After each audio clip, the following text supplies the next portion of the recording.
All right, everybody, welcome to episode 178 of the Follow-Tonians. Eric here in Overland Park, Kansas. Ped in Old Swan, Liverpool, not Lille. No, no tear gas in my eyes. No Tear gas free. no metal chairs being flung at the back of your neck. Not today. Oh, I don't know. We'll see if Sam decides to sneak attack you or not. Oh yeah. How's it going?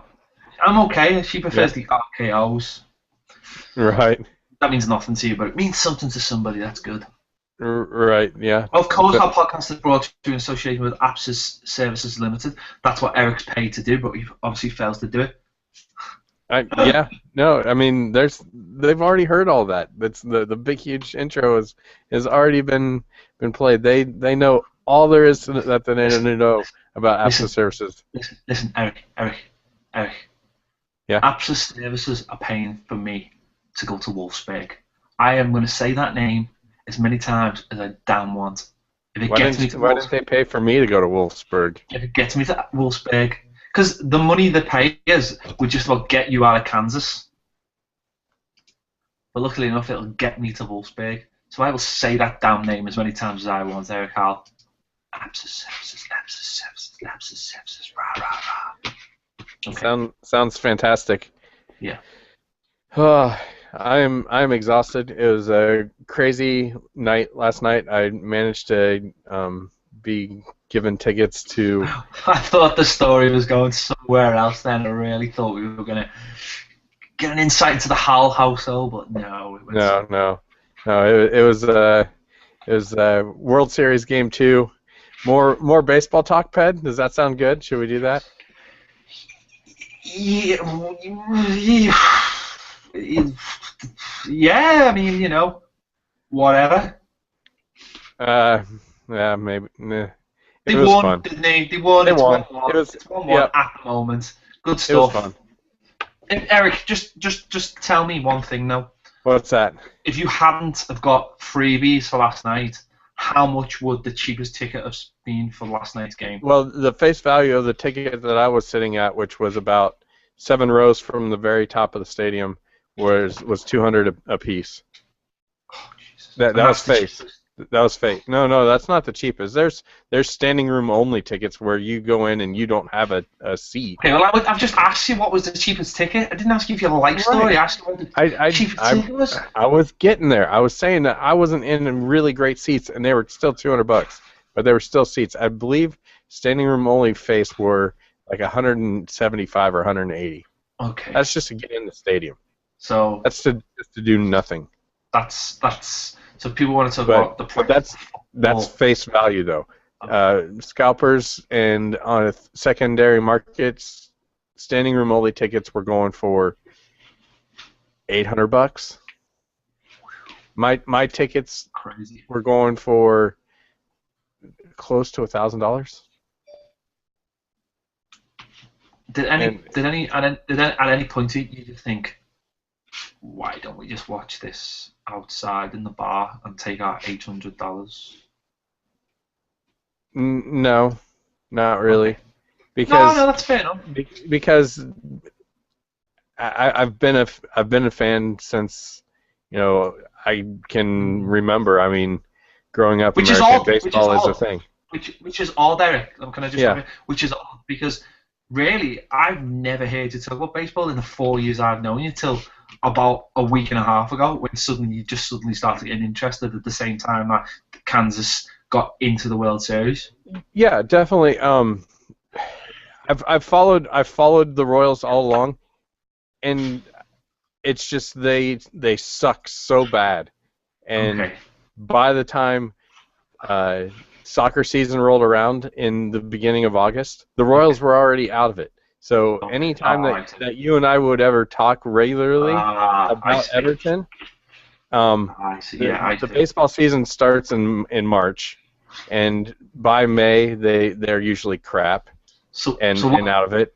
So what you've just done is you've just confirmed the rumor that we don't talk to each other outside of this podcast. Again, Eric, you've just everybody really pretty much everybody knows that I don't like you, so It's all right. No, everyone knows I don't like you. Well, I was trying to save face, Ped. Thanks a lot. That's great. Now I have nothing except for a Royals t-shirt. Baseball. Nothing but baseball. Cool. Because I can't even go to an Everton match. Okay. So. Good for you, Eric. Good for you, anyway. Good you. for you. Good for you. Don't get that joke. You know what is good for us? Go on. Freaking Ross Barkley is back into the squad. Smooth, Eric. Smooth. Look at that transition. I was like practicing that transaction. Putting it, making deposits and maybe withdrawals. If you had sold your ticket. Maybe if you had sold your ticket, you could have gone to an Everton match. Come to the Wolfsburg. Yeah, definitely. But yeah, we host Villa, and the team sheet comes out, and lo and behold, Seamus Coleman's fit into the starting 11.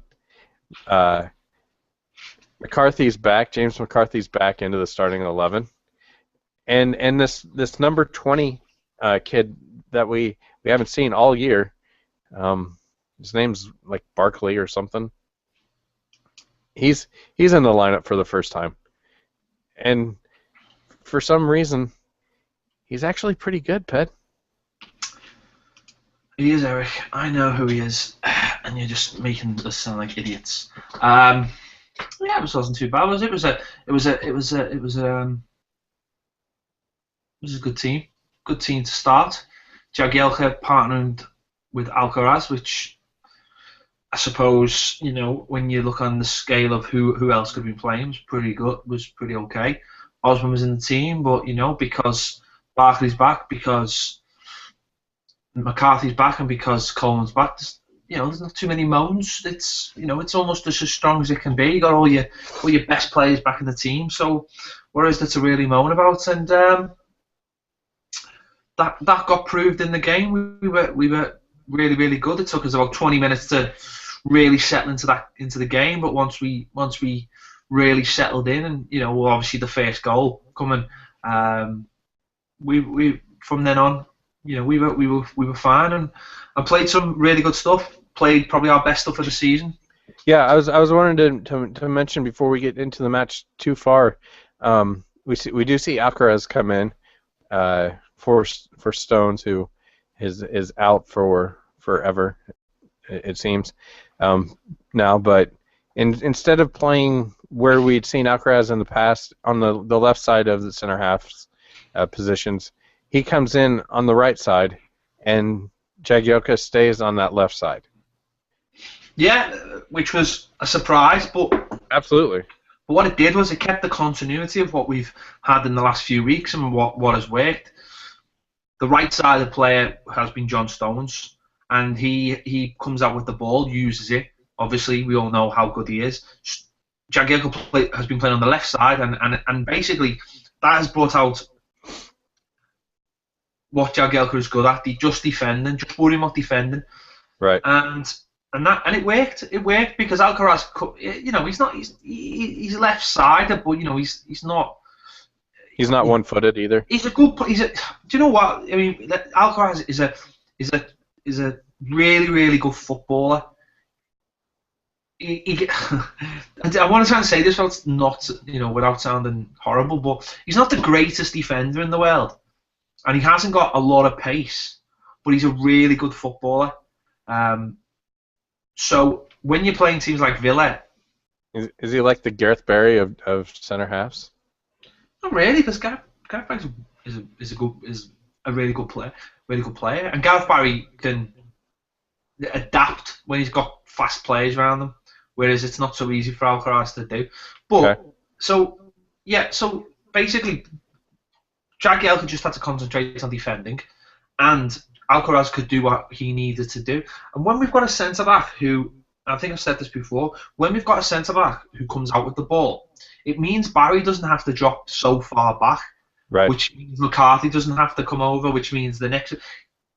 We can go forward rather than Barry having to drop 10 yards to pick up the ball to turn, to take it. it's much better because what it means is it means that the opposition can't, Sin are not going to put a pressing player right on top of Barry, or right on top of one of the centre halves and try and capitalise. So from that point, it really helps. And although he didn't get massively tested during the game, he played really well. He kept it simple. He came out with the ball. He's also quite good in the air as well, which really helps. And him playing on the right, the other advantage of him playing on the right is he gets covered by Coleman. Now, if there's anything goes over the top of him, Right. he doesn't have to worry as much because Coleman is that side. Whereas when he's on the left side and he had the likes of Baines there, it wasn't as easy because Baines, he's not as fast as Coleman. So obviously he doesn't have that. But when you've got Coleman, that's almost like a get out of jail card sort of thing. So Right, yeah. it worked. It worked. Don't get me wrong. It wasn't fantastic opposition we were against. Benteke's obviously nowhere near fit. Agbonlahor has got an arse the size of a T-Rex and really can't really move that well anymore. Is that big? Well, I don't know where a T-Rex is. I know you stuck it in Kansas, which We don't believe in dinosaurs here. No, I was going to say it's the arse of the Lord and Savior, or Nicki Minaj, one of the two. I don't know who Nicki Minaj. Well, that's because you don't get Nicki Minaj in Kansas either. You don't get Evolution or Nicki Minaj, which some people would say are basically the same thing. I think that's probably a fair trade-off. Maybe. But I don't think you get sacked for teaching Nicki Minaj, but you would get sacked for teaching creationism. That's a completely different topic altogether. Might as well just talk about baseball for crying out loud. No, stick to Nicki Minaj. Anyway, so that worked. I don't know if it would work against better opposition, but certainly for the first game, it worked coming back. Gives a really good platform to build on. And once we got that first goal, we were away. I mean, we were playing some good stuff in midfield. Ross was sharp and bright straight away. McCarthy was back to what he does best. Coleman was back to straight. That was the thing. Everything clicked straight away. There was no waiting for anyone. Everyone was on it straight away, and that helps so much. Yeah, everybody. Coleman got forward, and it's amazing having him in the squad, being able to bomb forward on the right. Just how much pressure that takes off the entire, right side of the defensive responsibilities, because with Hibbert in there and with the previous lineups that we've had in some of these matches, not being able to defend by attack on that right side, it just feels like a vacuum to where the opposition is just coming at us on that side of the pitch the entire match, and then it relies so much more on Baines creating something on the left, and it's just having that unilateral attack and not having both sides to be able to distribute the pressure and generate chances from either side. It's really what Everton is built upon. It really, really helps having him in the team. You can't understate it. He has become just such a magnificent right back, and him going forward just gives you. I mean, when he's not in the, I mean, we used to talk about Baines, and we used to talk about how dependent we were on him, and how dependent we were on his deliveries and his set pieces and everything about his game. But it's different almost with Coleman because he actually affects the way we play. I would never have said Baines affected the way we played. I would just say that when he wasn't playing, we didn't score as many goals. We suffered, we didn't create it, but Coleman actually affects how tactically how we play. I mean, anyone who watches him, anyone who watched the Lille game tonight, and anyone obviously who's seen us this season with Tony Hibbert. Tony Hibbert's a completely different animal. It's almost like having another centre back playing at right back. He is a really good defender, but he doesn't not very quick. He doesn't go past the halfway line. He doesn't want to go past the halfway line. He doesn't anticipate things. He doesn't want to get forward. He defends, by defending. He defends by tracking the winger. But what Coleman does, Coleman anticipates the danger and is onto it and turns the opposition attacks sometimes into our attacks. He anticipates the opposition going forward, wins the ball, and is then on the break. He's two different positions in one. That's what's glorious about him. He's a right back and a right midfielder, and that allows whoever's playing right midfield or to be a little bit more tucked in, and that gives you an extra midfielder then tucking in a little bit, or it gives you a midfielder that can go inside from outside to inside. Yeah, and that's such a dangerous weapon, because if you've got a midfielder going from outside to inside, and you've got Seamus Coleman overlapping, suddenly that creates so many problems, and it opens so much space, and it's a massive weapon that we just don't have when he's not on the team, and most teams wouldn't have if they take one of their best players out. You're always going to lose that. So he's so important to us, and when he's in the team, we just look so much better, so much more balanced, and defensively we look better because we have that extra man in midfield, and we can create more of a screen. So it's mad because he's so offensive that he makes us better defensively. It's a weird paradox, but it completely works. Yeah. Another topic that I wanted to get on real quick is the short corner. This is something that Roberto Martinez has put into play towards the end of last year and throughout this season, and it's worked on occasion, and not directly, but through the same movement, it created our first goal. Yeah, it's we haven't seen a lot of it, but it's certainly come to fruition in this game. I mean, we've seen the early one where it found its way to Ross Barkley, and he had the shot, and Guzman saved it, and then we've done it again, and obviously it might be because Ross was in the team and because he gives you that added ability outside the box to bring it back in. But also we've seen it against Manchester United, the way he made the free kick become changed, and that led to the goal for Naismith. I was very critical last season of the corners and how we didn't experiment with anything. And there was some, a article last week or the week before saying that there's a lot less corners getting scored in the Premier League. Right. So it really helps if you score in what they're calling now the second phase. Because if you just throw a ball into the box and everyone's static, it's very easy for a defender to win it. But if you move the ball out and then put it back in, if you can catch the defenders coming out as the forwards crossing against them, then there's a much more chance of scoring. We've seen it against Arsenal as well when Seamus Coleman. It's easier to lose your marker, but how great was that cross from Baines, right-footed? Definitely not expected him to get something as accurate. Yeah, he's a professional footballer, but he is very much a left-footed player, and to get across in right-footed, put it right in between the spot and the 6-yard box, directly to Jag's head, and all of a sudden Phil Jagielka is climbing the ladder of our top goal scorers list. Well, yeah, I mean, it was we've seen Baines in the last few weeks put some fantastic crosses into the box. We've seen the one against Krasnodar. He put it in with his right foot as well, I think it was, or he put it in from the right. Sorry, he stays on that. He stays on that side. He put the cross in for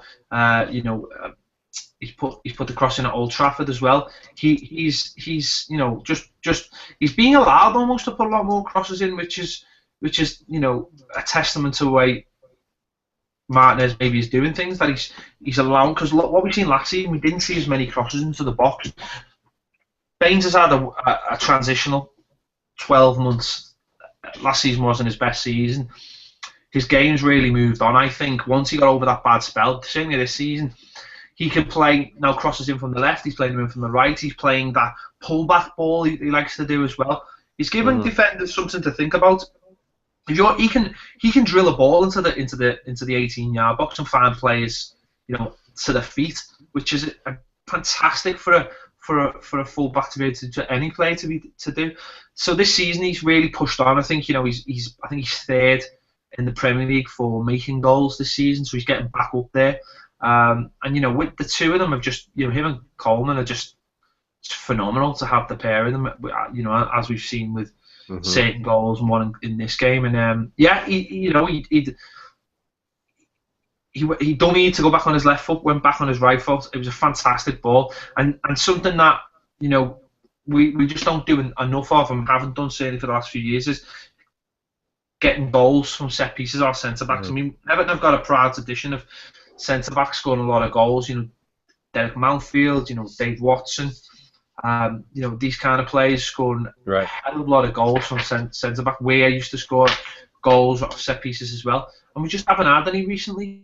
So it's really important that they do score goals. Now you don't really expect someone like Jagielka to pop up with a 30-yarder, but you do want him to be getting goals from free kicks and corners. So it was really encouraging to see him get the goal. Yeah, 1-0 up at halftime, and then we come back out in the second half and get one almost right off the bat with Barkley springing Lukaku. Yeah, I mean, again, this is what I loved about this goal was that McCarthy was back in midfield just doing what he does. Win the ball, and he give it simply to Ross because he knows Barkley's in there and he knows what Barkley's going to do. Barkley's going to move the ball, and he's either going to find someone or he's going to be fouled. Yeah, but the pass to Ross was forward, and it was quick, and it was direct. It was just get into that transition as soon as possible. Maybe we can catch Villa on their heels, having to turn and chase, and that's exactly what happened. But that's what I'm saying. Though, with having Ross Barkley in there, McCarthy knows he can do that. He doesn't always have. See, when Naismith plays in there, Naismith isn't 5 yards away from McCarthy on the halfway line. Naismith is dropping deep from a forward position. See, this is what I've been saying in the last few weeks. Barkley goes from midfield to attack. Naismith goes from attack to midfield. See, it's a very subtle difference. But if you're winning the ball in midfield and you need to transition, Naismith can't drop back and then go forward. It's impossible to do that. So McCarthy, as soon as he picks that ball up, he knows that he just has to lay it into Ross, and Ross will forward momentum will take him wherever it needs to take him. Lukaku is almost the same. Lukaku knows as soon as Ross gets it that he will get it. He's already said after the game, Ross Barkley's our best player. He can't explain. He said I can't really explain what it is, but he's our best player. He makes things happen. And soon as Ross gets the ball, Lukaku's on his bike. He knows that ball is coming, and it did. It come. It wasn't a perfect ball. It fell just behind them. It got deflected and then fell behind. No. It wasn't perfect. It fell just behind him. But Lukaku was ready to go, ready to fight. Gets his body in the way of the ball, because what that ball does is what Lukaku wants it to do. It gets in front of him because he knows. See, if Barkley holds on to that ball any longer, Lukaku has to turn his body and take it back to goal. But he knows that Ross Barkley's got that ability to just give it to him. There's no fear. There's no looking around to see. He's got the vision. Sometimes that looks simple from where we're sitting. You can see because of the angle we've got. Oh, it's an easy round the corner ball. But from where Ross is looking, he's got a play in front of it. It's not always that easy. So Lukaku's got exactly where he wants it. He's got a run at goal, and from then it's about his strength, holding off the player, and he gets the shot off. It's not the greatest shot in the world. Guzan probably should have done better. Maybe he'd been a little bit stronger. Naismith might have had a little tapping, but it's gone in, and we're 2-0 up after 47 minutes. Nice little comfortable position to go from, and everyone's on a high. Ross is playing well, Lukaku's playing well, the back four are now settled. Villa have got to chase the game. That's not their style. They like to try and get a goal up and play on the counter attack. So it's not going to suit their tactics. And also something I said last year about Villa. Villa are an hour team. They're an hour team. If they give you an hour, and if they're not generally in front, the game, they don't last. So right. Well, Ross lasted a little bit longer than that. Got subbed out in the 67th minute. Put in a great shift for his first match in the league this year, and looked pretty good. Didn't need to extend him any longer than that. Being up 2-0, building on what you just said there. Game's pretty much in hand at this point, so why not bring him off and make that substitution, bringing in PNR, and just we're pretty much rolling at this point. Yeah, we are. I mean, he's brought P9 in. P9's fantastic for getting the ball, holding the ball, winning fouls effectively if he needs to, or laying it off. Also, he's come back from injury as well, so get him some more touches on the ball, exactly. Get him working, and as soon as he comes in, he and Baines, it's just like, we just know where you're at, what you're gonna do, how to get you the ball, where you're gonna be as soon as you get rid of the ball, and they just work together.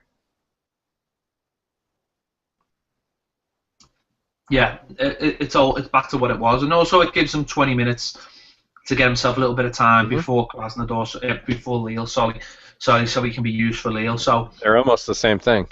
Yeah, so it was a good sub from that point of view, and we're cruising at that point, aren't we? So from that point, there didn't have to be many more changes because, I thought myself maybe Besic could have come on for someone like Osman and saved his legs, but there's the way Roberto Martinez is thinking, he's thinking, well, this game's won.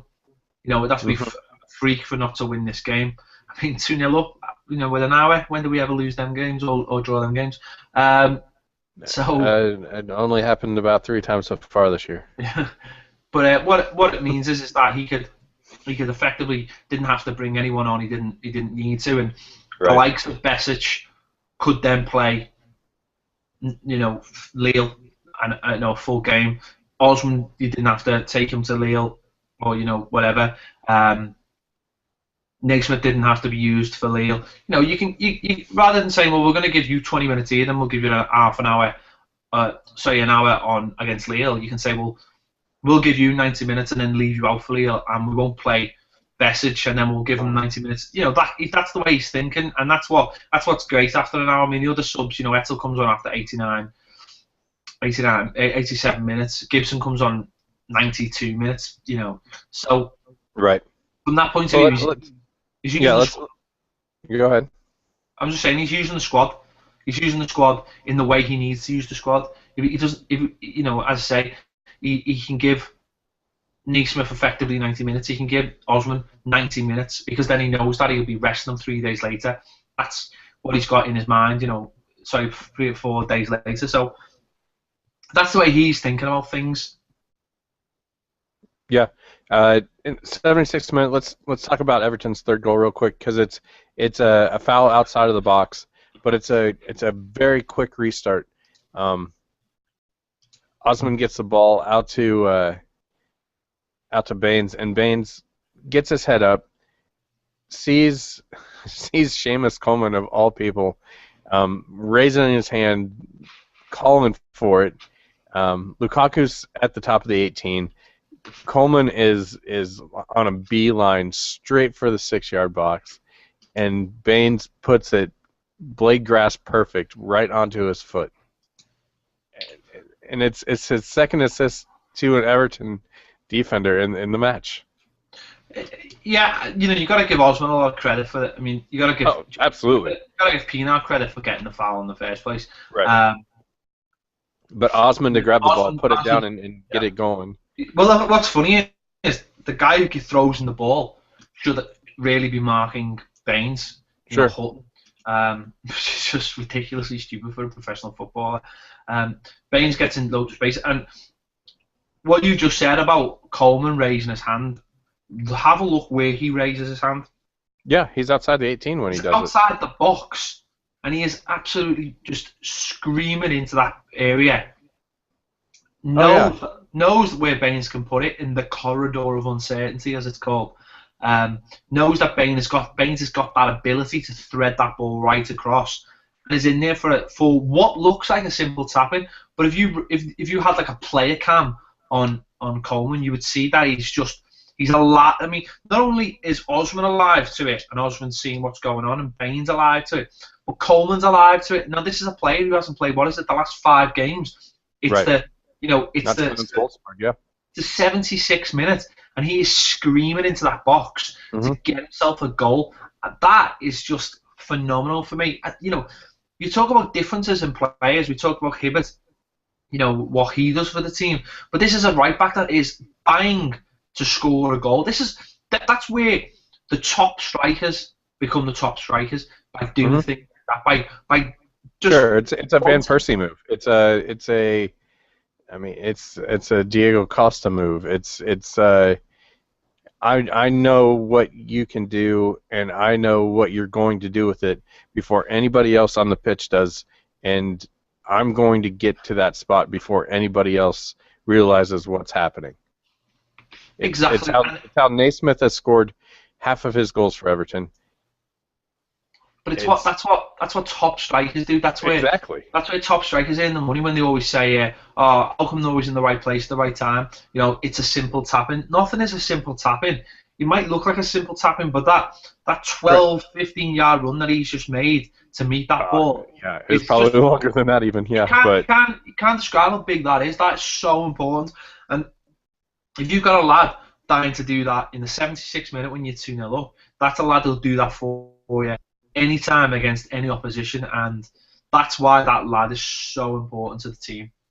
Yeah, probably the best goal of the match of the 3 for me, and it's just a microcosm of Everton and how good they can be this match. With all or most of the key players fit. I mean, yeah, we still have some injuries and some people working to get back fit into the squad, and then there's Aruna Kone, and who knows what's going on with him. But yeah, this 11 looked pretty good. It's not our best 11, but it's got right, and that's what I said. This 11, yeah. It's got the key components. There's other players in the team who maybe are interchangeable, but effectively it's Yeah, because I think everybody would rather have Stones in there than Alcaraz, yeah. And then everybody would rather have Morales in instead of Osman, but. But it looked pretty good. It felt like Roberto Martinez's Everton. It felt like the side that we were hoping to see against Leicester City, against Arsenal, against all these teams the first 8 matches of the season that we didn't quite get the result against, that we felt like we should be better than. And so to be able to come out against a side like Villa that just recently went into Anfield and pulled out a 1-0 win, they've got some other scalps that they've taken this season and over the past couple of years. So to be able to just go in there and rubber stamp it and say, yes, we are the better squad today, 3-0, go away, give me the points, thank you very much. And in relation to the Lille game, you look at the team that played. Yep. The good thing is you look at someone like Osman and you look at someone like Alcaraz, and you say, well, when Morales is fit, Osman doesn't play that game, but then he might play in the Lille game. Do you know what I mean? And then that gives maybe the chance for so that Barry doesn't have to play every game, let's say, or do you know what I mean? But Sure. at the moment, you're getting, that's when the squad feels deeper at that point. So, right. That's the good thing. That's the positive thing. Is the squad becomes, once them players come back. The squad's not only going to look stronger, but you can change out other players that that you want to that make the team more balanced. Even when you've got when you've got a different, when you've got a team that's not necessarily your first team, you've got players can come in and can make those changes a little bit easier. I mean, if we move on to the Lille game and you look at the starting lineup, and you've got no Coleman, 6 changes, right? Yeah. You've got no McCarthy, so you've got no Coleman, no McCarthy, and no Lukaku from the start. 3 really important players in your team. Right. So what I'm saying is like, say against Villa, when you've got the stronger players, Coleman would start maybe against Lille, and then against Burnley, that's when you can bring Hibbert in. Do you know what I mean? Or if Coleman doesn't play, you can have McCarthy in there because the week before Osman was in there or Morales was in there. Just a little bit more balance to the team, so that it's not all your more important players who are missing because you know that from one game to the next you've only got one player or the other. So that's when it'll feel more important for those players to be in and out. Yeah. Well, Lille, it was a large contingent of Everton fans. I'm not sure the exact count. I've seen anywhere from 10,000 to 18,000 Everton fans at the match. So I mean, that's an amazing away support. It's got to feel pretty good if you're a player to be able to walk out on a pitch in another country and see that many supporters there to watch you play. Unbelievable that, just unbelievable how many Blues went over. It's hard to put your finger on how many were there. Yeah. That was I know obviously it was disappointing that we didn't score. The other reason it was disappointing because I'd love to have seen, if we'd scored, obviously how many people would have got the seats, whatever, when we scored. That's how you would have got a true reflection how many were in the ground. But I think there's a vine going around and it shows flags going all the way around the top tier. Sure. And the whole ground is like reverberating to Evan's song. So again, that's another idea how many there, but amazing. Well, at least they can understand the Ali Ali Ali O. That's good. Yeah, amazing support, absolutely amazing, just incredible. It's a group game in the Europa League, and you're taking that many. I know it's not hugely far away, but at the same time, it's a Thursday night. It's another country. It's a Thursday night. It's not Wigan on a Tuesday. But when you think that some teams, even within a 100-mile radius of Goodison, can't fill their allocation of away, Villa did not. It's crazy, absolutely crazy. Right. So amazing, absolutely amazing. So 6 changes, thousands and thousands of Everton fans. Either the pitch was brand new and or wet because the ground's new, and what you always find with the new ground is the circulation, the air circulation. It's got a roof on it as well, which is sometimes closed. And what you find is that the pitch suffers. I mean, Old Trafford used to suffer, especially when they're closed in grounds and they've got a roof that sort of almost makes it like, because it just doesn't allow light in. Some of these, that's obviously what we see, a lot of these artificial light generators at all the pitches now. A lot of these new grounds don't allow light in. So what you find in the first season is that the pitches are terrible because they haven't bedded in properly and there's not enough light, and the roof might be closed so the rain's not getting in, the drainage might be poor. all sort of first-year problems that you find with any kind of new building. So that just meant the pitch was rubbish, basically. Yeah. Which, as Roberto Martin says, wasn't very conducive for us playing football. Yeah, it was not very fun to watch.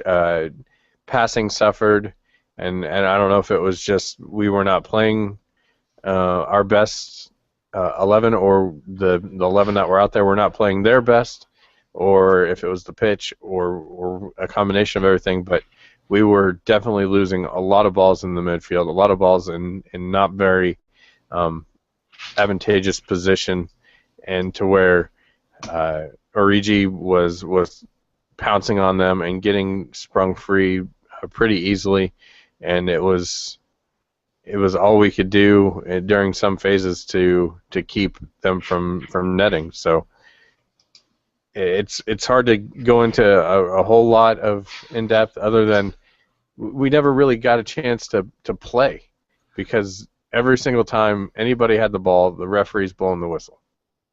Listen, you look at the starting lineup.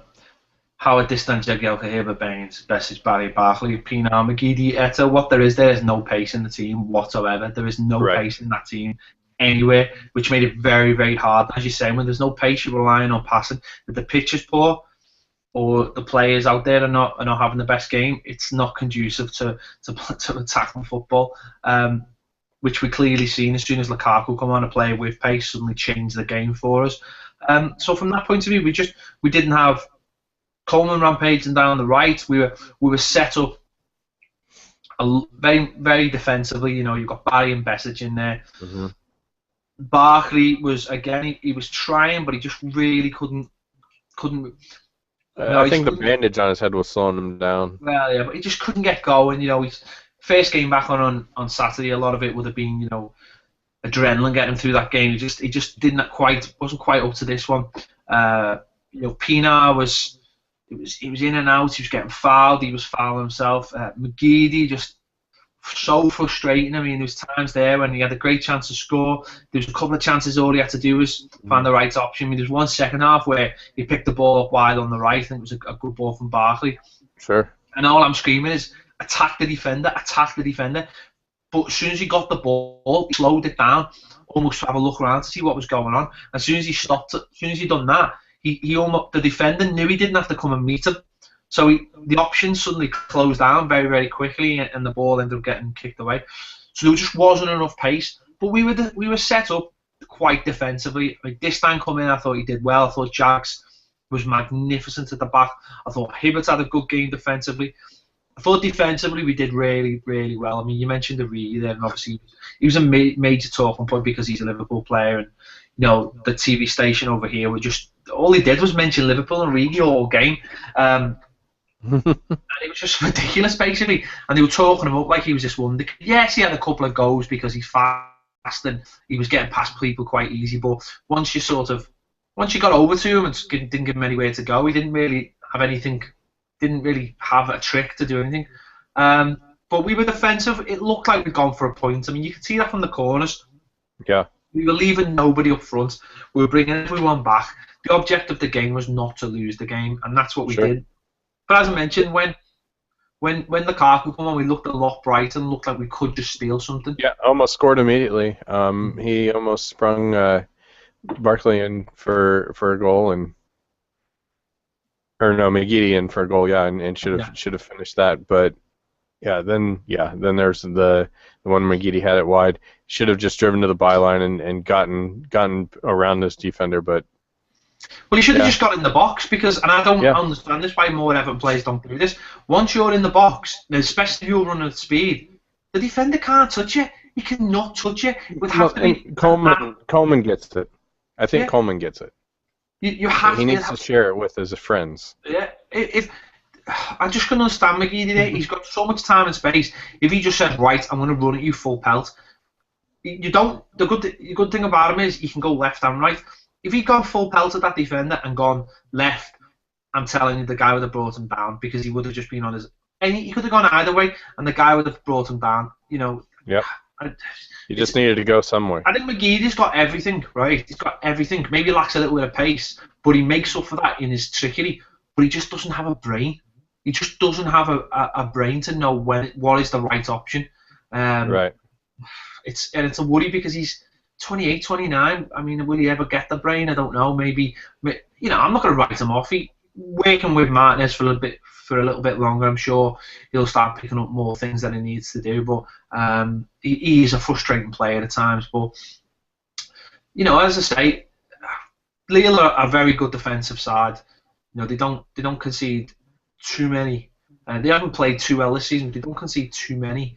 But we set up not to lose because Roberto Martinez has obviously decided. Get a point. We've got 5 points, and then we've got 2 home games.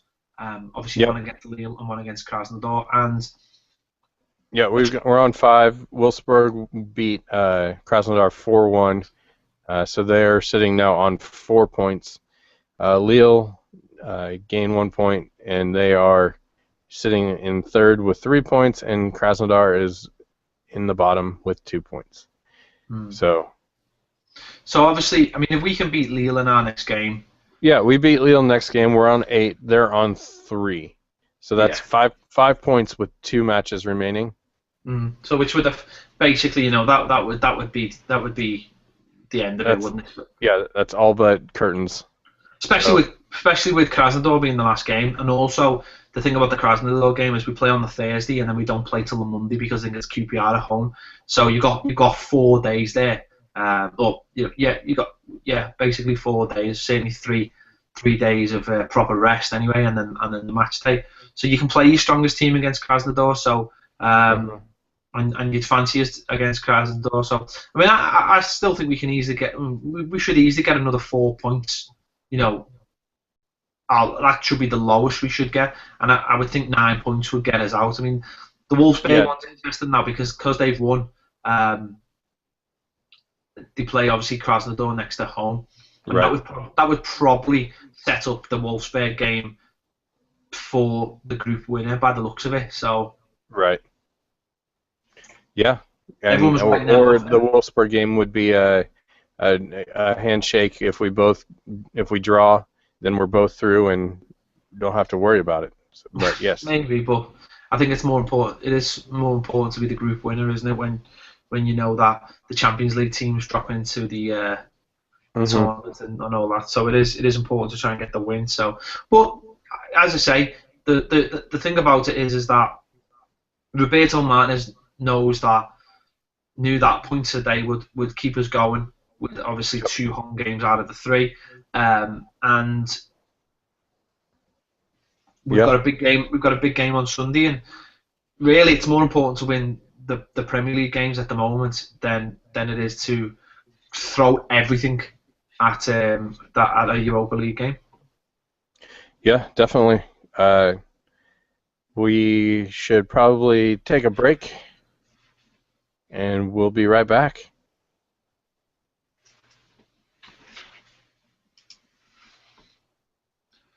Oh, how long was that? 46 minutes. Oh. But it's 2 matches and a lot of stuff and a lot of things and some more stuff and some other things. It's not like we're going to overdo Burnley, is it? I don't see how.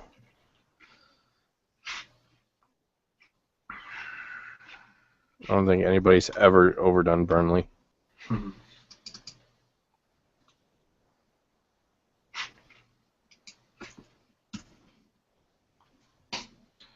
Is anybody out there? If anyone is out there and would like to ask us any questions, don't forget to click on the Be Part of the Conversation button. Ask us anything you want. If it's good, we'll answer it during the show. If it's not good, we'll answer it after the show. Yes. And if it's really bad, we'll just laugh at us. Or you. Ask us anything you want. Anything that's on your mind. Anything about anything. We're here. We're here. We're here for you. Oh, we're here for you. Good for you. All right, here we go. All right, we're back on Follow Tony. It's brought to you by Abscess Services Limited. We have to travel on down to Burnley, wherever Burnley is. It's somewhere over there. How far is Burnley from Liverpool, Ped? It is just north of Blackburn, which is just north of Manchester. So it's about, what is it? About 40 minutes, 50 minutes. Hmm. Not that far away. It's another And I north. would assume that our away allocation has been sold out. It has been sold out. I believe it's about 4,500. Yeah, So yeah. that's mad. That's just mad. Mhm. Very, very, very cool to know that um, you're going to have support at every single ground you go to as a player. I would imagine that's pretty solid.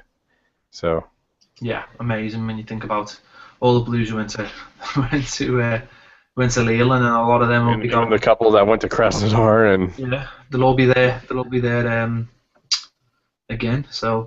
right. So Uh, Burnley. yeah, what to say? Newly promoted side. Their leading scorer has scored one league goal. Hmm, Or please, um, just don't. they've just not netted a whole lot. No, which is worrying, isn't it? Always, yes. It's always Worrying. the I mean, it's they always the Everton's always the side that teams get right against. see they did. I mean, they came into the season, didn't start too well, got beat by Chelsea, and then got beat by Swansea, and then got beat by Sheffield Wednesday in the League Cup. And then they went on a little bit of a decent run, 3-0 draws against Manchester United at home, Crystal Palace away, and Sunderland at home. And then they've been beaten 4-0 by West Brom away, drew with Leicester 2-2, and then got beat by West Ham last week 3-1. So, they're not scoring a lot of goals. They've had four draws, they're on 4 points. They haven't won. It worries me. It worries me that Yeah. um, that I don't know. You know what I'm saying, don't you? Yeah, It's, no, it's but always yeah. us. It's always us. And someone Well, we who were saying this last week against Villa. We were like, they're not on the greatest run of form, and hmm. Listen. Okay, we played tonight, played Thursday, and then we play Sunday. But we did this last time when we went to Russia and we went to Old Trafford and hmm, nearly got something out of that. So I don't think that's going to right. be. We'll have Naismith back. Yeah. Osman hasn't played. You've got Seamus who hasn't played. You've got Yep. You've got, you can, if you want to bring Alcaraz into Lukaku's the, only played yeah, 30, you've almost got 25. McCarthy, you can come in, So there's a lot of changes can be made. It should be a really strong team, and then you just say, right, these haven't been beaten, go and beat them. Right. They're not exactly full of household names. I mean, Jukovic used to play for us. So obviously, if he's playing, he'll be looking to grab a goal against his old team. Ings is a decent play. He scored a lot of goals last season for them. Then he got injured. So, this is all. It's going to be a game of hustle and bustle. It really is. It's going to be a game where it's all about a team trying to upset another team. The last Hmm. time they got promoted, we went there quite early and we were beaten 1-0, and Sahar missed a penalty, and they tailed away. When the typical team that comes up and it's all puff and push. I mean, what they've sort of showed so far is they can grind out results in the Sure. form of 0-0 draws. They will sort of try and say, right, we're going to shut up shop. I don't know whether it's got to the point now where they're going to have to start looking at trying to grab wins and be a little bit more expansive. And if you're going to do that, you've got to do that at home. And maybe because of that, that'll help us. There's no problem with the pitch. I seen the pitch last week. The pitch looks in fantastic condition. Yep. It's not the greatest stadium in the world, but the pitch looked really, really good.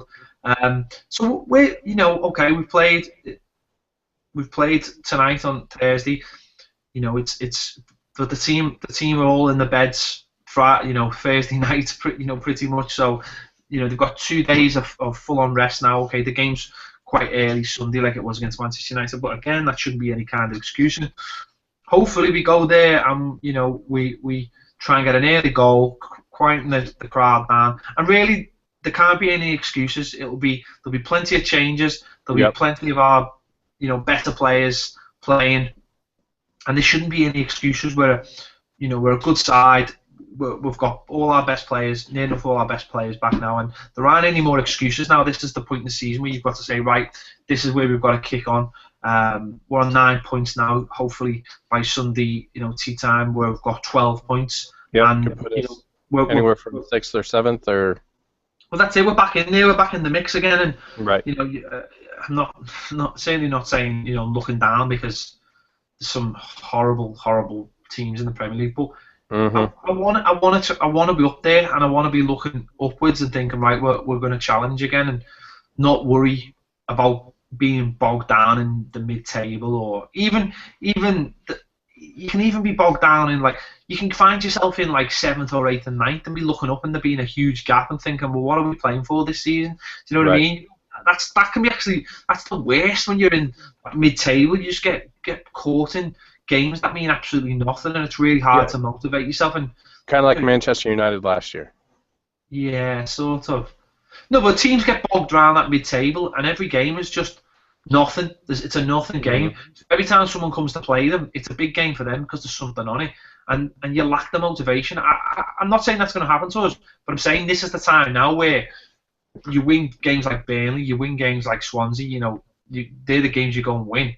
And then you can start looking up and thinking, right, every game's a big game now. We can go and win and go up the league effectively, and be around the 5th, 6th, 7th mark, and be looking at that top 4 and thinking, yeah, we can genuinely challenge for that. Because you know what, this league, again, we said it was wide open last season. I think the top. Number 3 and number 3 and number 4. I think they're available. Yeah, I think top 2 are pretty solid. Yeah. But I don't see Southampton keeping pace at the rate that they're going now. No, no. But West Ham is definitely not a top 4 squad. Liverpool have looked not nearly as good as last year, and at some moments they've looked quite poor.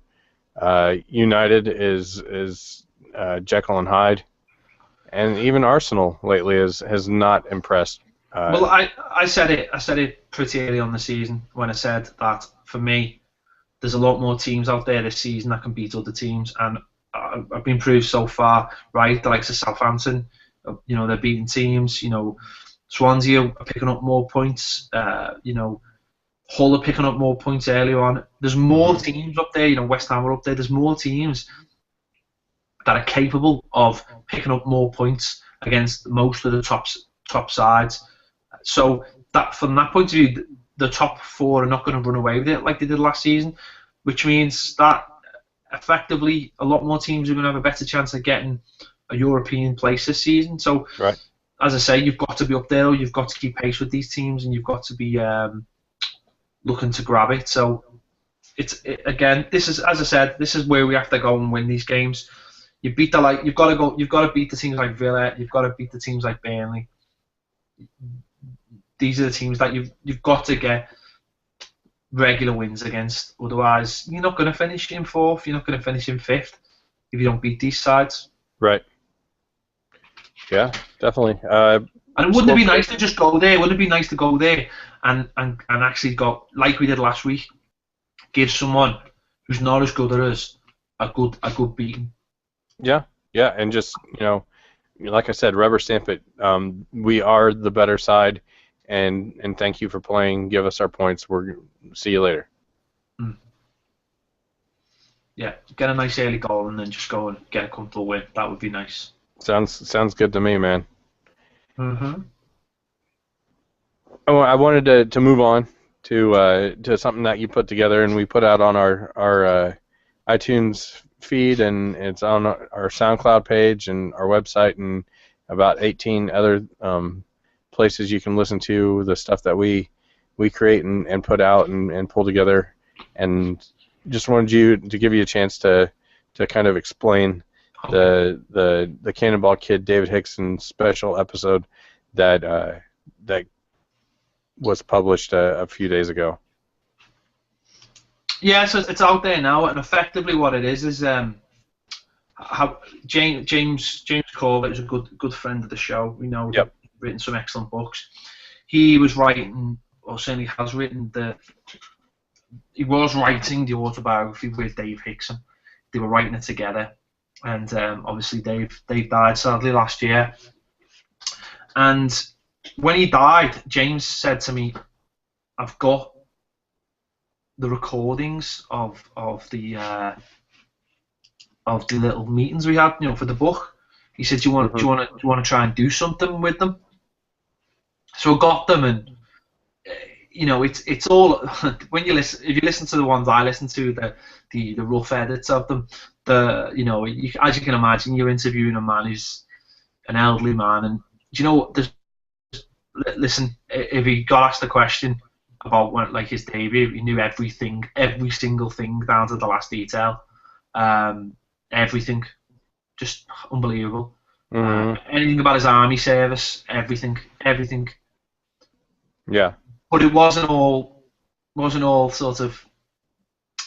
It wasn't all done in sort of an order, and it was a little bit all over the place, and you go off on a tangent, and it's really good. But and James is not interviewing us, such he's just having conversations with him. So it's and the audio is not brilliant either, because it was just done in a cafe, and you can hear people talking and the noise of cutlery and all kinds. So I got it all, and as I said, it was I'd edited it down, but I'd edited it into like an hour and a half, and I'd sort of forgotten about it, because it was almost like it was going to be so much work to do a voiceover, and I'd have to go and listen to every little bit, and I'd have to put questions in the right places, and it felt like it was going to take for ages, and I sort of forgot about it. And then James last week invited me to the launch of the book.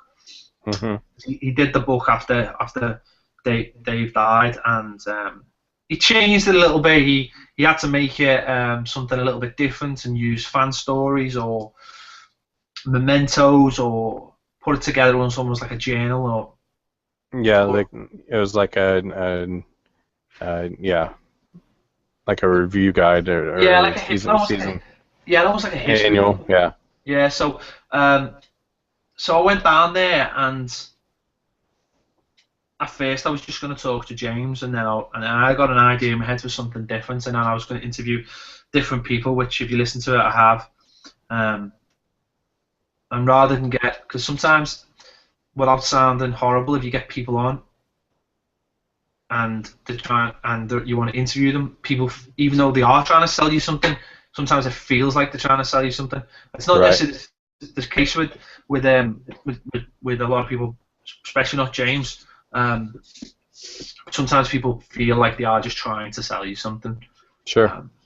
So I didn't want it to come off like that, and then I suddenly realised I've got all this brilliant people audio around. I've got all these people around. I've got brilliant audio of Dave Hickson. I thought, right, this is the thing where I can pull it all together.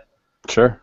I got the bits, and then I went into the interview that James had done with, and I just pulled out things that I thought were really relevant to him, his first game, talking about Dixie Dean, talking about some of his moments playing for Everton, and obviously the infamous quote, the quote, where that came from, and also how he was treated after he finished work, because this was if you listen to all of it, he basically went to work when he was about 12, played for the work team, got picked up by Everton, signed for Everton literally the day he went to the war. So he was signed for Everton, but he was in Africa in the war. Come back, and then went back to play for Everton. And then when he finished football, he went back, I think, to the company that he worked for when he was younger.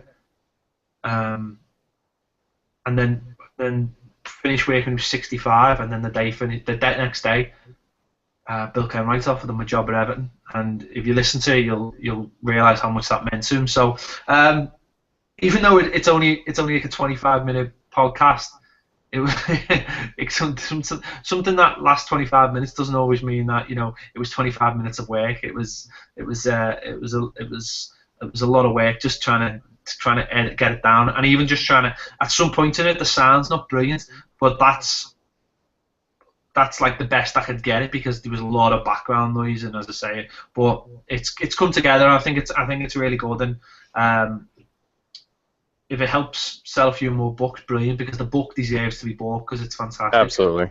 But that just the pictures, the candid journal entries, the detail of what was able to be expressed in the manner that it was pulled together, the design of everything, and just it's really an amazing. Well, the thing about it is though, yeah, the thing about it is though, it deserves to sell, and I really hope it sells simply because I'm honoured that James gave me those interviews because that probably is the last ever interview with Dave Hickson, effectively, and we've put it out, we've played it, we've put it together and put it out, and it's probably the last ever because it was literally not long before he passed away. So that effectively is Dave Hickson's last interview, and I'm really proud that we've got the ability to put it out, and then James offered it to us to put it out as well. So massively thank him for that, and I'm really glad I could put it together in a way that not just showcases him, but it's got people. Derek Temple's on it, obviously, who is a legend there, and James is on it, and Thomas who designed it, and it's a fantastic design, so he deserves. He helped pull that book together. The Reverend Cross as well, so So Ross, sorry. So that's So just it's only 20 minutes. Just go and have a listen to it. Go and download it. Have a listen to it on SoundCloud. You might need a hanky. it is really good. And I've been in touch with Bill Kenwright's office, just to ask if he can listen to it. And they got back to me and said they will do everything. They will make sure he listens to it. So I'll get back in touch with him and find out if he did, because I really wanted him to listen to it, just because I know how much this man means to him, and obviously because of the things he says in it. I think it's important that he hears the things that were said. Well, Kenwright wrote the foreword to it, and it's very poignant, and it's obvious what Hickson meant to the chairman, and what Bill Kenwright ended up meaning to Dave Hickson in his later years of his life. So it's full circle, and it's well done, and buy the book. Just buy the book because it's worth it. Yeah. Anything else going on this week we want to hit on, talk about, mention? There's really not much going on. One thing I will very quickly mention is that obviously going over to Lille, Everton had the ability to go over, and they honoured a former player, Wilf Tolman, whose grave was just outside Lille. He served in the First World War, and he died on the 2nd of May 1917. He played 29 times for Everton in 2 spells between 1899 and 1901, and he scored 10 goals. So Everton went there and honoured it with the Everton Heritage Society and the Everton chaplain, Reverend Harry Ross, who's on the Dave Hickson special. So it's really really nice that they've done that, and a fitting little tribute, and if you know your history, isn't it? Yep. They never forget.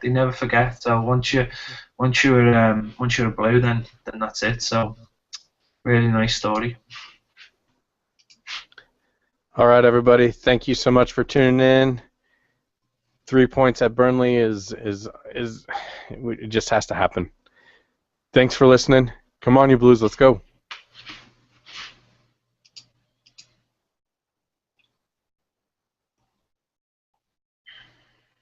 Cool.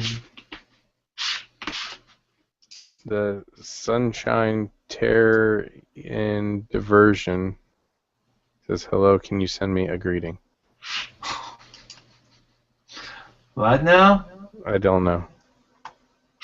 The Sunshine Terror. Hello. Yeah, hello. Hi. Hi. Bye. Hi. Thanks. Sayonara. All right, everybody. Bye bye online. See you later. Bye. Bye. Bye. Bye. Bye.